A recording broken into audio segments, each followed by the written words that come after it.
Irrigation is a water enema that can be used for emptying the bowel if the stool is relatively firm. You can only use this method if your stoma is created from the very last part of your large intestine. You must never start using irrigation without having prior advice and training from a stoma care professional. It is recommended that training can begin no sooner than 10 days after surgery. Irrigation should not be done occasionally. It should be done routinely every 48 hours. Since irrigation takes up to an hour, your family members' routines of using the bathroom should be considered. To perform the irrigation procedure, you will need an irrigation bag to contain the water for the irrigation, a cone to be inserted in the stoma and lead the water into the stoma, a regulator to regulate the flow of water into the stoma, and a sleeve to be attached to the base plate and lead the evacuation of feces from the stoma to the toilet. In the following, the irrigation procedure is demonstrated when normally using an ostomy bag that is attached to a base plate by a plastic coupling.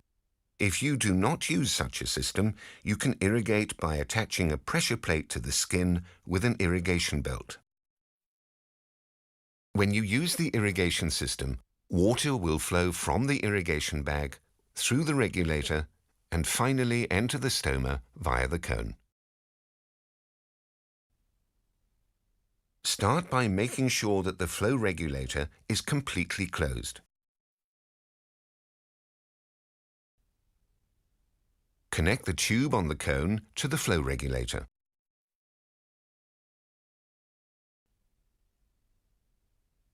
Fill the irrigation bag with approximately half a litre of lukewarm water.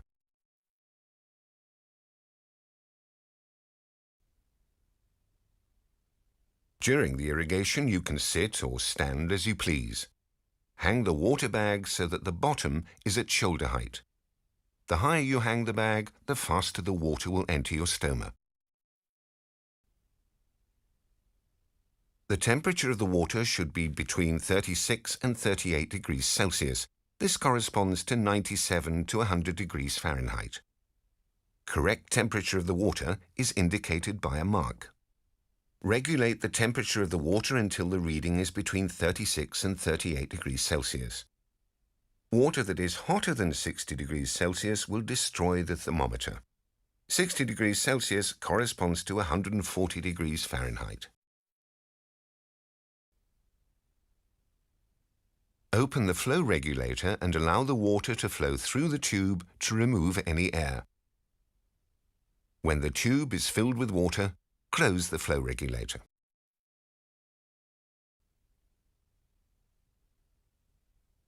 The sleeve is connected to the base plate as follows. Ensure the lock ring is open. Press the sleeve and base plate together starting at the bottom. Run your fingers around the coupling on the outside of the sleeve from the bottom to the top. When a slight click is heard, the sleeve is securely positioned on the base plate. The sleeve may be turned to its optimal position. Then close the lock ring. When you hear a click, the sleeve is securely locked to the base plate.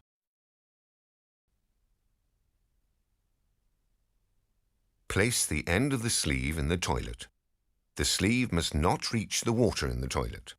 Cut the length of the sleeve to the appropriate length if necessary.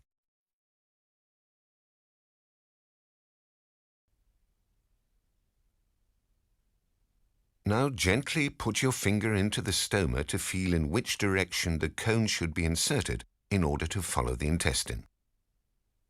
You might choose to wear a glove for this purpose.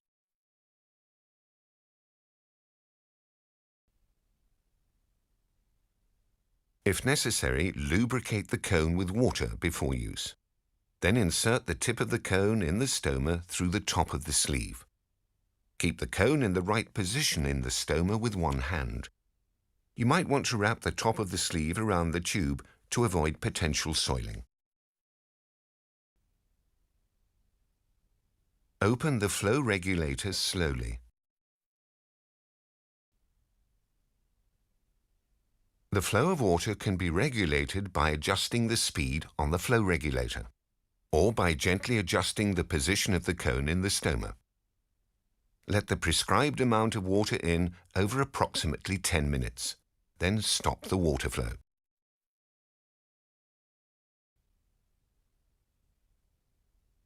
Inside the intestine, the water will provoke peristaltic movements, forcing the intestine to empty feces and water.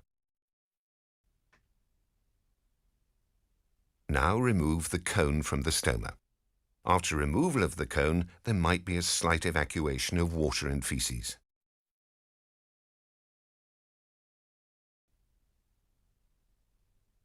When you've removed the cone, roll the upper end of the sleeve and close the sleeve with the clip. During the next 20 minutes or so, water and feces will evacuate in portions.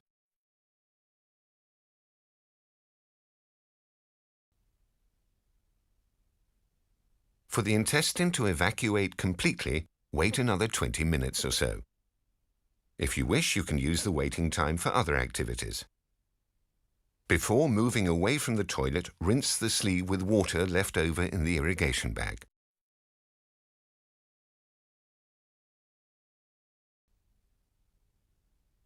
Ensure that the bottom of the sleeve is clean before folding it up. Secure it with a clip, such as a clothes peg with a spring. You can now freely move around.